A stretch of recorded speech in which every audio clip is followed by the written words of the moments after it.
ఓం శ్రీమాత్రే నమ. కార్తీక మాస పురాణము 17వ రోజు. అంగీరసుడు చేసిన జ్ఞానబోధ. ఓ మునిశ్రేష్ఠులారా, ఓ ధనలోభి, మీకు కలిగిన సందేహాలకు సమాధానము చెప్పుచున్నాను, శ్రద్ధగా వినండి. కర్మ వలన ఆత్మకు దేహధారణ కలుగుచున్నది, కావున శరీర ఉత్పత్తికి కర్మ కారణము అగుచున్నది. శరీర ధారణము వలన ఆత్మకర్మను చేయును, కనుక కర్మ చేయుటకు శరీరమే కారణము. స్థూల సూక్ష్మ శరీర సంబంధము వలన ఆత్మకు కర్మ సంబంధము కలుగునని పూర్వము పరమేశ్వరుడు పార్వతీదేవికి చెప్పాడు. దానిని మీకు నేను చెప్తాను, వినండి.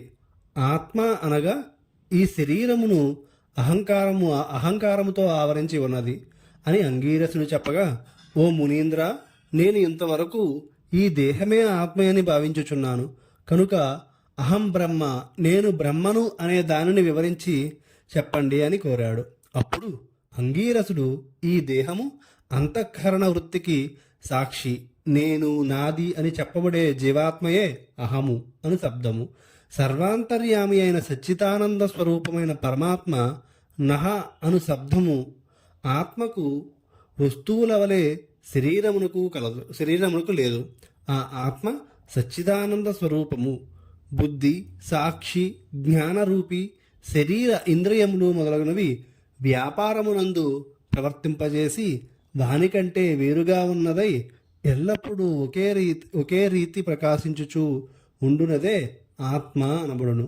నేను అనున్నది శరీర ఇంద్రియాలలో కూడా నామరూపంతో ఉండి నశించినవియేగాక ఇట్టి దేహమునకు జాగత్ స్వప్న సుషుప్సావస్థలు స్థూల సూక్ష్మాకార శరీరములను మూడింటి అందును నేను నాది అని వ్యవహరించేదే ఆత్మ అని గ్రహించవలను.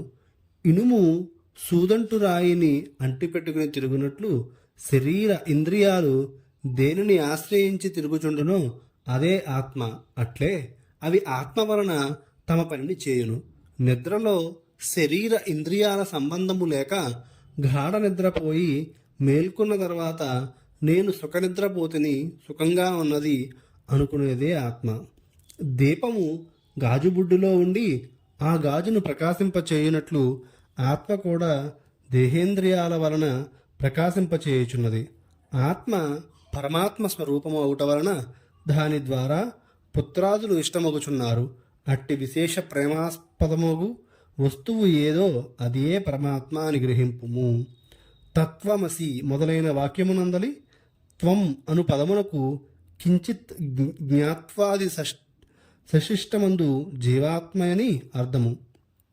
తట్ అను పదమునకు సర్వజ్ఞ ద్విగుణత్వా విశిష్టమైన సచ్చిదానంద స్వరూపమని అర్థము. తత్వమసి అనేది జీవాత్మ పరమాత్మల ఏకత్వమును బోధించును. ఈ విధంగా సర్వజ్ఞత్వాది ధర్మములను వదిలివేయగా సచ్చిదానంద రూపము ఒక్కటియే నిలుచును. అదియే ఆత్మ దేహ లక్షణములందుట, జన్మించుట, పెరుగుట, క్షీణించుట, చచ్చుట మొదలగు ఆరు భాగములు శరీరానికే గాని ఆత్మకు లేవు. జ్ఞానానంద స్వరూపమే పూర్ణత్వము గలది. వేదములలో దేనికి సర్వజ్ఞత్వము, ఉపదేశము, సంపూర్ణత్వము నిరూపించబడి ఉన్నదో అదే ఆత్మ. ఒక కొండను చూచి అది మట్టితో చేసినదే అని ఏ విధంగా గ్రహింతుమో అదేవిధంగా ఒక దేహాంతర్యామి జీవాత్మ పరమాత్మ అని తెలుసుకునము. జీవులచే కర్మ ఫలములను అనుభవింపజేసేవాడు పరమేశ్వరుడనియు జీవులు ఆ కర్మఫలమును అనుభవింతురనియు నీవు తెలుసుకునము. అందువలన మానవుడు గుణసంపత్తి గలవాడై గురు శుశ్రూష చేసి సంసార సంబంధముగు ఆశలన్నీ విడిచి విముక్తి పొందవలేను. మంచి పనులు తలచిన చిత్తశుద్ధియు దాని వలన భక్తి, జ్ఞాన, వైరాగ్యములు కలిగి ముక్తి పొందును. అందువలన సత్కర్మానుష్ఠానము చేయవలేను. మంచి పనులు చేసినా గాని ముక్తి లభించదు అని అంగీరసుడు చెప్పగా ధనలోభుడు నమస్కరించి ఇట్లనను. స్కాంద పురాణాంతర్గత వశిష్ఠ ప్రోక్త కార్తీక మహత్యమునందలి 17వ 17వ రోజు పారాయణ పూర్తి అయినది. ఓం నమః శివాయ. ఓం నమో నారాయణాయ.